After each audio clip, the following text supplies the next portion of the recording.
Result आ चुका है सैनिक स्कूल का और ई काउंसलिंग चल रही है, तो अब बहुत सारे पेरेंट्स के मन में ये डाउट होगा कि अपने बच्चे को सैनिक स्कूल में भेजें या ना भेजें। तो चलिए आज हम डिस्कस कर लेंगे क्या क्या फैसिलिटीज मिलती हैं हमारे बच्चों को सैनिक स्कूल्स में, और क्या फ़ायदा है सैनिक स्कूल में भेजने का और ना भेजने का। तो जैसा कि आप जानते हैं, सैनिक स्कूल हमारी Indian government, I mean to say central government के थ्रू काम करते हैं, और सारे के सारे जितने भी हमारे सैनिक स्कूल्स हैं बहुत अच्छे लेवल पे डेवलप किए जाते हैं, हर चीज़ को ध्यान में रखते हुए, चाहे वो बच्चे की एजुकेशन हो, चाहे वो फिजिकल एक्टिविटीज़ हो, चाहे उसके ट्रेनिंग का मामला हो, चाहे उसकी ओवरऑल हेल्थ का मामला हो। आई मीन टू से कि बच्चे को एक कंप्लीट पर्सन बनाने में हमारे सैनिक स्कूल्स बहुत अच्छा रोल प्ले करते हैं।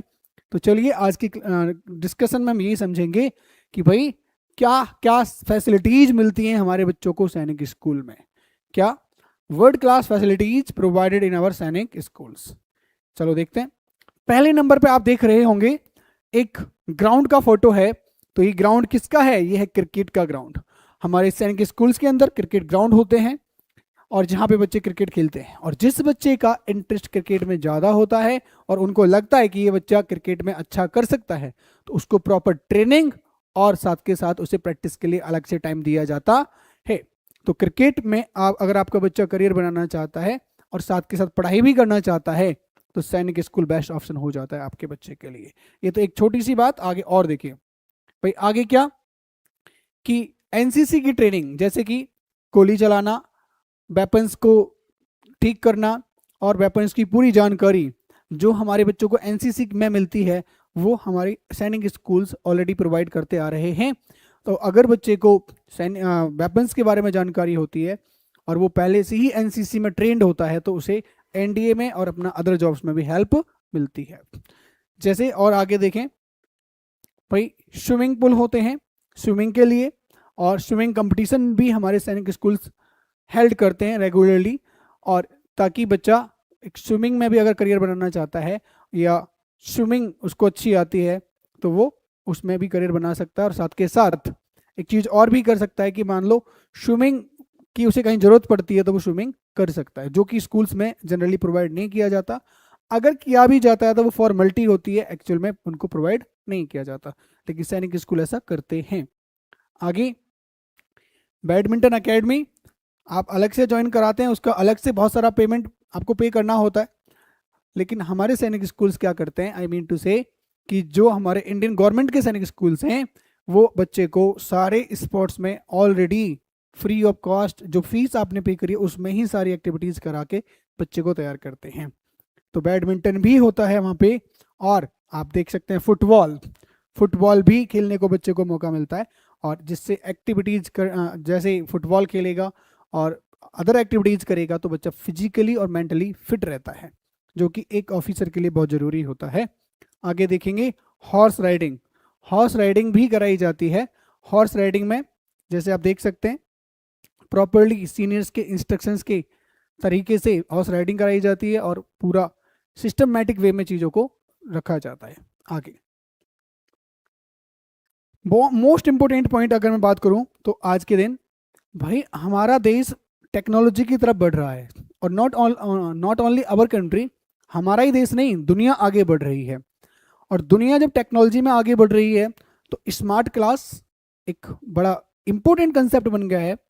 तो स्कूल्स में स्मार्ट क्लासेस होती हैं, बहुत सारे स्कूल्स में नहीं होती, लेकिन हमारे सैनिक स्कूल्स भी आजकल स्मार्ट क्लासेस का यूज कर रहे हैं और बच्चे को स्मार्ट क्लास से कम समय में ज़्यादा कंटेंट पढ़ाने की कोशिश करते हैं, ताकि बच्चा एक स्मार्ट वे में चीज़ों को जल्दी से गेन कर सके, ग्रैस्प कर सके और पढ़ने में बेटर हो जाए।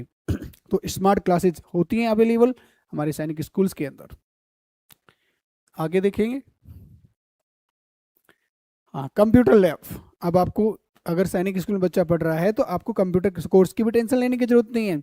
वहाँ पे कंप्यूटर लैब्स होते हैं और वहाँ पे कंप्यूटर की ट्रेनिंग भी रेगुलरली बच्चों को दी जाती है। कंप्यूटर लैब होते हैं, साथ के साथ मोस्ट इंपॉर्टेंट पॉइंट जो बहुत जरूरी है आज की डेट में, इंग्लिश। क्या है बच्चों? इंग्लिश। इंग्लिश की अगर हम बात करें तो इंग्लिश लैब होती है जहाँ पे बच्चे को presentation, group discussion, jam sessions, debate और भी बहुत सारी एक्टिविटीज़ करने को मौका मिलता है। रेगुलर बेसिस पे बच्चा जब ये एक्टिविटीज़ करता है तो इससे फ़ायदा क्या मिलता है, जब वो एनडीए क्वालिफाई करता है और एसएसबी में जाता है तो वहाँ पे उसको इंग्लिश बोलने में दिक्कत नहीं होती। कुछ बच्चों के साथ क्या होता है, उन्होंने एनडीए क्वालिफाई कर लिया लेकिन एसएसबी में फेल हो जाते हैं, कुछ नहीं, ज़्यादातर बच्चों के साथ ऐसा होता है। रीज़न, इंग्लिश एक लैंग्वेज है जो 2 महीने और 1 महीने में इंप्रूव नहीं होती, और पर्सनैलिटी डेवलपमेंट भी एक अपने आप में बहुत बड़ा रोल प्ले करता है, तो ये भी 1-2 महीने में इंप्रूव नहीं होता। अगर बच्चे ने एग्जाम क्वालिफाई किया है और वो 2 महीने में किसी कोचिंग से अपने आप को इम्प्रूव करके चाहता है कि मैं एनडीए में एसएसबी क्वालिफाई कर लूँ, तो कहीं ना कहीं वो इम्पॉसिबल सा हो जाता है। लेकिन सैनिक स्कूल्स क्या करते हैं, पहले से ही बच्चे को सालों साल तैयार करते हैं ताकि जब उसका वो टाइम आए एसएसबी वाला, वो पहले से उस चीज़ को जानता हो और अच्छे से वहाँ पे परफॉर्मेंस कर पाए। तो बच्चों वहाँ पे क्या होता है, अगर आप चाहते हैं सैनिक स्कूल में जाना तो आपको इतनी सारी फैसिलिटीज़ देती है हमारी गवर्नमेंट और हमारे सैनिक स्कूल्स। तो इंग्लिश लैब होती हैं जहाँ पे आप इंग्लिश की स्पीकिंग, रीडिंग, राइटिंग और लिसनिंग सब चीज़ की प्रैक्टिस करते हैं। जैसा कि आप देख सकते हैं यहाँ लिसनिंग प्रैक्टिस चल रही है, बच्चे लिसनिंग प्रैक्टिस कर रहे हैं। आगे बहुत ही अच्छा आपको देखने को मिल रहा होगा, लाइब्रेरी का फोटो है ये। अगर मान लो आप कोई किताब पढ़ना चाहते हैं जो कि बहुत एक्सपेंसिव है, और इस उम्र में बच्चों पे इतने सारे पैसे नहीं होते कि वो किताब खरीद के पढ़ लें, कुछ बच्चों को इंटरेस्ट होता है किताब पढ़ने में, लेकिन सैनिक स्कूल के अंदर आपके पास क्या होती है, लाइब्रेरीज होती हैं जो आपको प्रॉपर अच्छी बुक्स प्रोवाइड करती हैं पढ़ने के लिए। आप मान लो लियो टॉलस्टॉय की कोई बुक पढ़ना चाहते हैं तो आपको ऑर्डर करने की ज़रूरत नहीं है, आप पढ़ सकते हैं वहीं पे लेके और वापस जमा कर सकते हैं। और इसके साथ साथ अगर आप और कुछ भी सीखना चाहते हैं तो आप लाइब्रेरी से बुक लेके पढ़ना शुरू कर सकते हैं अपने एक्स्ट्रा टाइम में। तो ये सारी चीज़ें प्रोवाइड की जाती हैं हमारे सैनिक स्कूल के अंदर। आगे अगर मैं कहूँ मोस्ट नहीं, सबसे दी मोस्ट पॉइंट आज के टाइम का वो क्या है मेरे भाई, वो है एआई और रोबोटिक्स। एआई और रोबोटिक्स जो इस टाइम पे सबसे ज़्यादा इम्पोर्टेंट हो गया है बच्चों के लिए। पहला टाइम था जब हमारा कंप्यूटर नहीं होता था, लेकिन आज कंप्यूटर नहीं, कंप्यूटर से भी हम कुछ आगे बढ़ चुके हैं, एआई की तरफ जा रहे हैं, रोबोटिक्स की तरफ जा रहे हैं।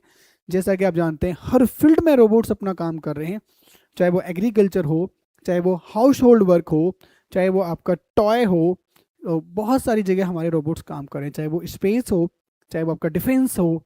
अगर आप रोबोटिक्स पढ़ते हैं तो आपको पता चलेगा कि कितनी सारी जगह रोबोट्स हमारे काम कर रहे हैं, डिफेंस में भी काम कर रहे हैं।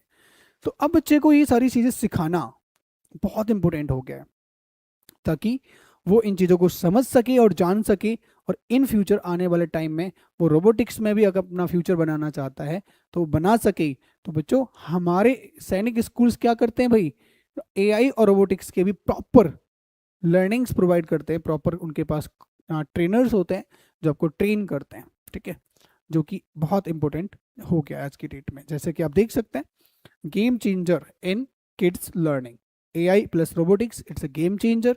तो if you know robotics and AI, then you can do a lot of things in the coming future. आगे देखें, अगर हम देखें तो बच्चों यहाँ पे एक बॉयज हॉस्टल दिख रहा है आपको और इधर आपको गर्ल्स हॉस्टल दिख रहा है। तो सेपरेट हॉस्टल्स प्रोवाइड किए जाते हैं बच्चों को, गर्ल्स के लिए गर्ल्स और बॉयज़ के लिए बॉयज़। लेकिन अगर मैं क्लासेस की बात करूँ तो भाई क्लासेस जो होती हैं वो को एजुकेशन को प्रायोरिटी दी जाती है और लड़का लड़की एक साथ ही पढ़ते हैं। हमारे सैनिक स्कूल्स के अंदर, आरएमएस के अंदर अब लड़का लड़की दोनों एक साथ पढ़ते हैं, लेकिन हॉस्टल उनके अलग होते हैं, ठीक है। आगे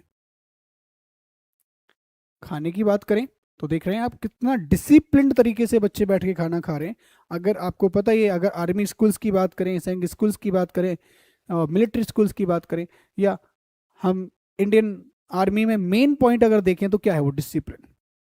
जो आप देख पा रहे हैं यहाँ पे स्टाफ बैठा हुआ है, ये टीचर्स वगैरह बैठे हैं और यहाँ पे बच्चे अपना खाना खा रहे हैं। कितने सिस्टमैटिक वे में ये लोग बैठ के खाना खा रहे हैं और कितना सिस्टमैटिक अरेंजमेंट इनको किया गया। क्या खाना मिलता है सैनिक स्कूल्स के अंदर, मैंने उसको थोड़ा सा हाईलाइट किया, देखो ध्यान से। आप देख पा रहे हैं यहाँ पे एक अलग ये 3 तरह की सब्जी इनको प्रोवाइड की गई है, राइस है, रोटी है। तो बैलेंस डाइट प्रोवाइड की जाती है बच्चे को ताकि उसकी हेल्थ का प्रॉपर ग्रोथ हो सके, वो प्रॉपरली प्रॉपर न्यूट्रिशंस गेन कर सके और अच्छी हेल्थ उसकी हो या बना सके। आगे यहाँ पे वेपन्स के बारे में जानकारी दी जा रही है कि भाई किस तरीके से इनको हैंडल करना है, किस तरीके से इनको रिपेयर करना है, किस तरीके से इनको मेंटेन करना है, जो कि एनसीसी में सिखाया जाता है। जैसा कि आप देख सकते हैं एनसीसी का यहाँ पे ये भी लगा हुआ है। तो उसी तरीके से यहाँ पे पूरी ट्रेनिंग दी जा रही है और इस ट्रेनिंग के माध्यम से बच्चे को पूरी जानकारी होती है किसके बारे में, वेपन्स के बारे में, जो कि एक आर्मी ऑफिसर को होती है, आर्मी पर्सन को होती है, इनको भी वैसे ही हो जाती है।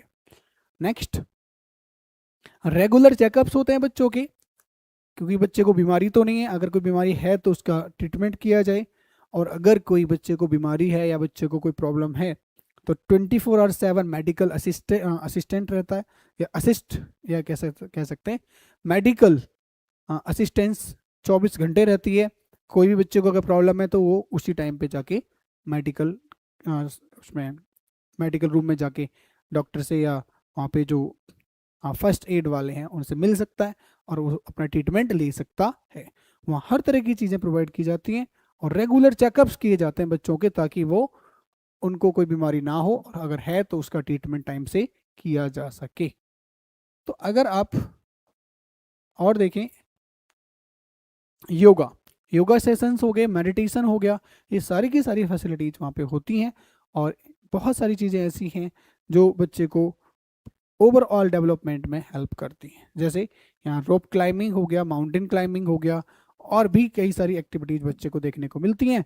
अगर आपने सोचा है कि मैं स्कूल में रखूं बच्चे को या सैनिक स्कूल में डालूं या क्या करूं, तो मेरा सजेशन है यही कि आप अपने बच्चे को सैनिक स्कूल में भेजें और उसको वहाँ पे अपना अच्छा फ्यूचर बनाने के लिए फ्री कर दें, और वो वहाँ पे जाने के बाद 100% अच्छा ही एक पर्सनैलिटी बन के निकलेगा, अच्छा बच्चा बन के निकलेगा, और उसे हर चीज़ में, हर चीज़ की जो ज़रूरत होती है एक इंसान को, वो हर चीज़ मिलेगी उस बच्चे को वहाँ पे।